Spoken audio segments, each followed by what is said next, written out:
Nia walked home under a sky the color of warm tea, her hands full of small groceries and a mind full of unpaid bills. An old lady appeared on the corner where Nia always felt a little lost, smiling like someone who knew the map to every hidden thing in the city. The woman reached into her shawl and pressed a tiny, wrapped package into Nia's hands, whispering, "This was waiting for you," before she melted back into the evening crowd. Nia unwrapped it later on her little balcony. Inside lay a slender, knotted anklet made of beads that shifted between deep green and gold in the light. It was simple but hummed with a warmth that felt oddly like home, as if it recognized the shape of her foot and the rhythm of her life. She laughed at herself for believing in strange gifts, and fastened the anklet on, thinking nothing too serious could come from a string of beads. That night she dreamed of a woman lighting candles and saying names Nia didn't know, and woke with the taste of oranges on her tongue and a quiet certainty that something had begun. The anklet was snug and real on her ankle. It didn't change the bills waiting in her bag or the small apartment's creak, but it made her stand taller when she walked to work. She tucked the dream away like a secret and told no one. With the anklet on, Nia found small doors opening in unexpected ways. A neighbor returned a lost recipe book she'd admired, a bus driver smiled and gave her the last spare seat. Nothing huge, only steady, gentle nudges that smoothed the edges of her days. People began calling her by name with more warmth, and strangers briefly became helpers instead of indifference. At a cafe she often passed without thinking, the barista offered her a free pastry and a listening ear, and Nia found herself confessing a tiny hope she'd never dared say aloud. She wanted to start a small space where neighbors could gather and share stories. The barista, whose laugh was honest and soft, said, "Do it," and jotted down an old contact who managed a little room over a bookstore. The contact agreed to show Nia the space for a small fee, and suddenly the idea felt possible. Nia left the cafe with a new rhythm to her steps, the anklet warm as though pleased. She paused only briefly to wonder about the old lady who'd given it to her. Why had she chosen Nia, and why now? Questions fluttered, but she folded them under the practicality of work and plans. The beads at her ankle chimed quietly with each new plan she made. The gathering space became real because Nia moved with the momentum of someone finally listening to a small, true voice. She painted a chalkboard sign, asked a neighbor to bring tea, and spent evenings arranging low cushions and soft lamps. The first night a handful of people arrived, an elderly man with paperbacks, a young woman with a newborn, a school teacher with a poem folded in his pocket, and the room hummed like a gentle market of stories. Nia noticed how the anklet warmed whenever someone shared a burden and cooled when they laughed, as though it tracked the room's tenderness. She learned names and the small details that make strangers dear, who liked ginger in their tea, who needed a push to tell a memory. The gatherings didn't solve anyone's deepest problems, but they made ordinary ache lighter. The room became a place where hope felt practiced rather than only wished. At home later, Nia held the anklet and wondered whether the warmth came from the object or from the choice she'd made to open her days to others. Either way, she felt braver. The next morning, a letter slid under her door announced a small celebration for the community space's first month, and Nia realized the ripple had already begun. One rainy afternoon a young man named Malik entered the room carrying a battered guitar and an even badder smile. He sang like someone who had learned grace from grief and gave Nia a look that felt like a secret handshake between two people who could read loneliness. Their conversations began as polite exchanges about music and schedules and grew into late walks, shared lunches, and a steady knowing that stitched itself into their days. Malik shared stories of a mother who sewed quilts of laughter out of hardship and a father who loved to whistle afternoons into being, and Nia found herself answering with honest confessions about her dreams and the old lady's anklet. Malik raised an eyebrow at the anklet but did not laugh. Instead, he listened as if each odd detail were a poem worth preserving. The pair found comfort in small rituals, tea with lemon, a certain bench by the fountain, and a companionship that felt like the warm room they'd created. But when Nia's neighbor, an elderly woman named Aisha, mentioned seeing the old lady several streets away watching from a window, Nia's heartbeat stuttered. She sought the woman afterward, driven by a curiosity that felt braver than fear. For the first time, she felt the full weight of the anklet's mystery pressing at the edges of everything she was building. Mama Esh, the name Nia had heard in passing, appeared on a Tuesday, as if summoned by the very question Nia had not yet formed. The old lady now wore a violet scarf and carried a small wicker basket, and when she sat by Nia's gathering room window she spoke about simple things, how seasons keep their own promises, how a song can mend a small place, and how beads sometimes remember who they belong to. Nia listened, equal parts startled and grateful, as Mama Ash told a brief story about a girl who had once believed she was only ordinary. "You're not ordinary," the old woman said, tapping the anklet with a patient finger. "You simply need to remember how to accept help." Nia wanted to ask if Mama Ash had placed the anklet on her intentionally, but the old woman only smiled and reminded her that not every gift needed an explanation. The ambiguous answer made Nia both uneasy and comforted. She wanted clear maps, but she had grown used to traveling by small signs. That night Nia and Malik walked home under the first fall of dry leaves, and she told him everything she felt without making it sound mystical, just true. Malik squeezed her hand, steady as a promise, and when they stopped at a crosswalk Nia felt the anklet pulse like a heartbeat in time with her own, as if confirming that the path she'd taken so far was real. The anklet began to do stranger, gentler things. When Nia hesitated at a decision, a neighbor would offer a clear piece of advice. When she feared she'd chosen wrong, someone she barely knew would call with news that made things right. The beads did not grant wishes like magic, instead they arranged coincidences like careful hands setting a table. Tiny miracles multiplied until life itself felt threaded with meaning. Nia's small space prospered in ways that did not always show on a ledger. More voices, more recipes, a child's chorus practicing for a small show. Her confidence increased in a way that made people notice, not in flash or boast, but in the quiet way she accepted help and gave it back. Malik watched her glow with pride that made his chest ache in the best way. Yet alongside the bloom came an old worry unspooling in Nia's chest. If the anklet had brought these things, what would happen if she took it off? The question lingered, a door slightly ajar that made her nights restless.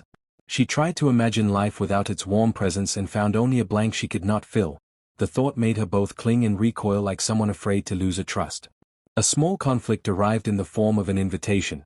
A local storyteller asked Nia to host a larger evening gathering in a hall she would have to manage.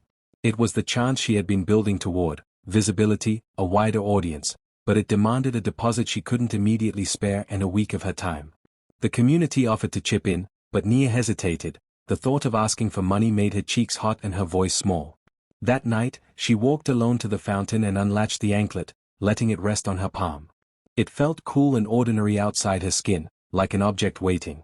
For the first time since she'd received it, she considered removing it forever to see whether the momentum she'd built belonged to her or to the anklet's soft insistence. Instead, she slipped it back on and felt its familiar warmth as if the beads forgave her curiosity. She realized she had not been wearing the anklet to avoid responsibility but because the comfort it gave allowed her to dare. The next morning she told the group her plan and let them surprise her with support. The deposit arrived as a bouquet of kindness and the whole fell into their hands. The storyteller's night was everything Nia had hoped. Voices wove like ribbons, laughter rose, and the crowd left with eyes softened by shared tales. A woman in the audience grabbed Nia's hand afterward and whispered that the event had saved her evening and reminded her of her grandmother's voice. For Nia, the tiny confessions made the night sacred. She had become a steward of small, luminous moments. After the event, Malik pulled Nia aside and kissed her with a tenderness that felt like sunrise. They spoke about building something more, an idea of combining his music with her gatherings to tour local neighborhoods with songs and stories, and Nia's heart hummed with a joy she had not known she carried. With the anklet's warmth at her ankle she felt like a lamp turned up, small but bright enough for two. Yet Mama Ash's silhouette continued to appear at the edges of Nia's life, watching with a smile that kept secret both warning and blessing. One evening, Mama Ash found Nia arranging cushions and said simply, "There will come a night when you must choose freedom." Nia's breath caught. She asked what the old woman meant, but the reply was gentle and cryptic, "You will know." A new twist arrived when Nia received a letter from an old friend she hadn't seen in years, inviting her to a gathering of artists and thinkers in a distant place. The timing coincided with a small opportunity, a week where Malik and the community could manage without her hands, and Nia felt torn between staying where the warmth was safe and stepping into a fresh, uncertain chance. She loved the room she'd built, but a small flame inside her whispered of growth. She tried the usual test, wearing the anklet while she made the decision. It hummed and warmed, but this time the warmth felt different. It nudged her outward rather than holding her steady. The beads seemed to say that growth did not mean abandoning those she loved but carrying them forward. It felt like a permission slip written in tiny clacks of sound. Nia announced she would go. Malik kissed her again, softer than the first, and the community packed her a bag of good wishes and tiny treats. Mama Ash watched at the doorway that morning and pressed an extra bead into Nia's palm, one they had not noticed before, and said, "For the nights you forget you're brave." Nia left with the anklet around her ankle, feeling both courage and small, beautiful fear. On the road, Nia met people who carried stories that made her own feel like a single thread in a wide tapestry. A woman who painted doors, a boy who whistled to the rain, a singer who jotted melodies on napkins. Each encounter taught Nia something about listening and leaning, and the anklet chimed like an old friend approving her choices. Her world widened without slipping away from the warm room she had started. She wrote letters home and found the reply that mattered most. The community continued without her, and Malik had led an evening where he sang a story Nia had once told. Relief and pride washed through her. She realized that what she'd built had roots deeper than her soul. The anklet's pull was no longer a tether but a gentle compass pointing to both home and horizon. One night, in a place where lanterns bobbed like bright fish, Nia met a woman who gave her a fragment of mirror wrapped in ribbon, an heirloom, the woman said, that helped people see the truth about courage. The fragment reflected Nia's face, tired and luminous, and when she touched it to the anklet she felt an echo of warmth that seemed to say the gifts around her were part of a greater kindness multiplied across strangers. On the day before she returned, a child she'd befriended pressed a small note into Nia's hand, "Don't take away your shine." It was simple and true, and Nia realized that the anklet had taught more than magic tricks, it had taught reciprocity and care. Her decisions had ripples. The softness she'd learned to give came back to her in ways that were kinder than she'd expected. Back home, the community greeted her like she'd been away only a day, though the small room hummed with new stories and new people who discovered it in her absence. Malik met her with flowers and a new song clutched to his chest, and when he told her he'd been offered a chance to record a few songs he wanted her to be the first to hear, Nia felt a sweet pride. They both had changed, but their changes fit each other's hands like pages that belong in the same book. That night, Mama Esh visited once more, settling into a chair and watching the room breathe with life. She winked at Nia and said, "Do you know why I gave you the anklet?" Nia waited, ready for an explanation, but the old woman only said, "Not all gifts tell their whole story at once," and then she began to tell of her own youth in a voice that tasted like honey and rain. The story Mama Esh told was not a simple one. She spoke of choices made in darkness, of small mercies she had received in her youth, and of a promise she'd made to pass on a token to someone who needed to learn the same lessons. Nia listened, and her heart tightened as if the story had been waiting to place a missing piece in her life. There was no theatrics in the revelation, only the plain, old truth that people sometimes carry each other forward. After the tale, Mama Esh reached into her basket and offered Nia a plain wooden box, saying, "When you are ready, open it alone." The box sat on Nia's palm like a small, sleeping thing. That night she lay awake, the box under her pillow, the anklet around her ankle, and for the first time she felt the weight of possibility pressing gently at her ribs. She finally understood that the beads had not created luck for her but had given her permission to accept help, to ask for it, and to give it away. The realization felt like an untying of the throat, a soft relief. She slept at peace with the wooden box close, knowing there would soon be a night of choice. The night came sooner than she expected. A sudden emergency at the center required Nia's attention well into the small hours, and when she returned home exhausted she found the wooden box glowing faintly in the moonlight. Something about the light felt like the hush that comes before a story begins, and Nia sat at her table and lifted the lid with a reverent hand. Inside lay a single, thin strip of cloth, embroidered with shapes she did not know, and a folded note. "When you take it off, you will see what has always been there." Her first impulse was to laugh at the melodrama of it. Her second was to feel a tremor of fear. The anklet pulsed empathetically against her skin, and Malik's image floated into her mind, his steady presence, his trust in her decisions. She held the cloth up to the window and watched moonlight trace the stitches like tiny pathways. Nia decided to test the promise. She wrapped the strip gently around her wrist and felt the air change as if the room had inhaled. She sat very still, and then she took it off. The act was so simple that at first nothing seemed different, then the world rearranged itself in one small, dazzling second. When Nia took the strip off, she did not fall into a magic land or lose herself. Instead, images rose around her, honest and bright. She saw scenes from her childhood she had forgotten, the way her mother hummed while kneading dough, the way her brother balanced on a curb and dared the sky to fall. She also saw the moments that had shadowed her, a teacher's dismissive look, a night when a plan had almost fallen apart, and woven through all of it, a thread of small kindnesses that had kept her moving forward. Each memory came with a feeling attached, and Nia realized she had been living beneath a cloak of self-doubt that the anklet had only begun to lift. The strip had not given her new fortunes, It had revealed the quiet lineage of courage she had inherited from people whose names she sometimes forgot to say aloud.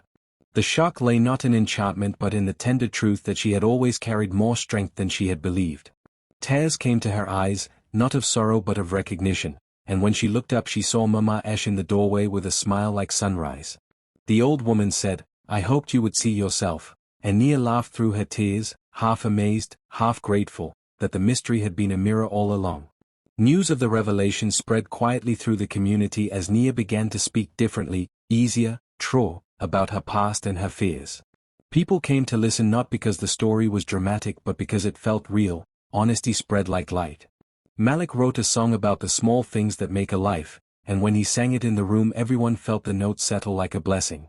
Nia found herself teaching others to look for forgotten strengths. She helped a young man rehearse a speech he'd been too afraid to give, and she sat with an old woman who wanted to tell her family a story she'd kept silent for decades.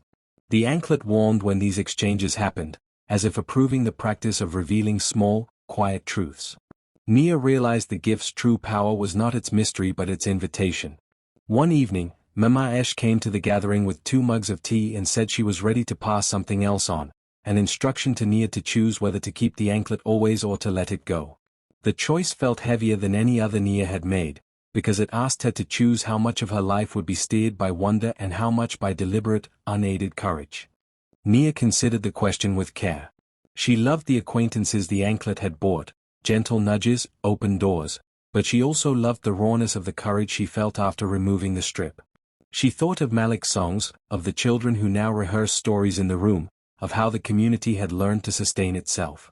She recognized that part of growing up was learning to create the miracles you once only received. That night she invited Mama Esh for tea and told her decision: she would not keep the anklet always.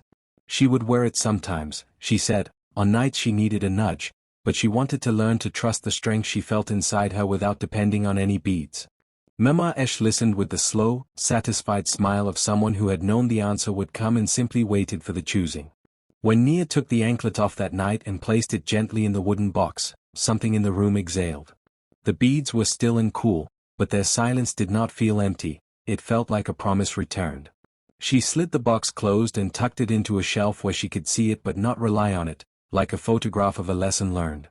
Life did not become easier because the anklet was shelved. What changed was how Nia met difficulty. She called friends when she needed help, asked for advice when she felt lost, and let the room she'd built become a place where others learned to let go of fear too.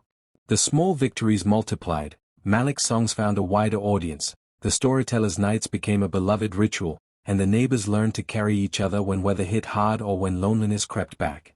Mama Esh watched these days with a pleased, quiet pride, coming in sometimes to mend a chair or to listen to someone's old tale. Once, as they sat on the balcony and watched the sunset stitch the city into gold, she admitted, "I once had to learn this too." The admission made Nia feel less alone in the long practice of being brave. She saw how courage moved from person to person like a shared scarf. On a gentle evening not long after, Mama Esh left a letter for Nia: "Keep giving the light you found. When you are ready for the next lesson, pass the box on." There was no pressure in the request, only the steady, hopeful trust of a woman who knew that kindness should be paid forward in the currency of time and attention. Nia folded the note into her pocket like a coin and felt both honored and ready. Years later, the room remained, a little world stitched into the city's fabric, and Nia had learned to walk in the dark without needing a charm. She still kept the wooden box on a shelf, its beads shining sometimes in the sun, and sometimes she would take them out, wear them for a night when she felt the edges of her courage fray, and then tuck them back again. The anklet was no longer a master but a friend she consulted and then released. One afternoon a young woman arrived on Nia's doorstep, eyes wide and hands trembling, carrying a wrapped bundle much like the one Nia had been given years ago. Nia smiled, remembering the exact weight of a decision made in a small kitchen under a single lamp. She reached into her shelf and took out the wooden box, feeling the same grateful flutter she had felt all those seasons ago, and when she pressed the anklet into the young woman's hands she whispered, "There are gifts that ask only that you learn to give them away." The young woman left glowing with a new courage, and Nia watched her go with Malik's hand in hers and the room full of people whose lives had been slightly mended by ordinary miracles. Mama Esh's words echoed in Nia's heart, "Keep giving the light," and she did, quietly and steadily, because she had learned the sweetest truth of all. that the real magic was not in beads that warmed the skin, but in hands that reached out when others most needed them.